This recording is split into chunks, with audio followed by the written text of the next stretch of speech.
వినినప్పుడు దిగంబరినిగా నుంటిని గనుక భయపడి దాగుకొంటిననెను. విన్నారు కదా. 10వ వచనంలో మీరు గమనిస్తే ఏమని ఉంది? ఆ 10వ వచనంలో దేవుడి స్వరాన్ని వినగానే భయపడి ఆదాము దాసుకున్నట్టు మనం గమనించగలుగుతాం. భయం అనేది లేనప్పుడు ఆదాం ఎవరితోనున్నాడు?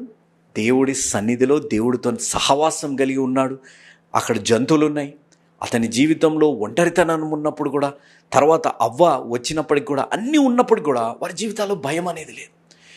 కానీ ఆ భయము అనేది పాపం ఉండడాన్ని బట్టి ఆ భయం అనేది వచ్చేసింది.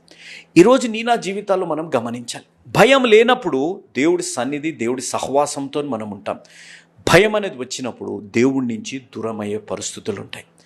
భయము లేకుండా చేయాలి, భయం తొలగించుకోవాలి అని అంటే దేవుడిపై బలమైన నమ్మకం, కాన్ఫిడెన్స్, ఒక నిరీక్షణ కలిగి జీవించడమే భయం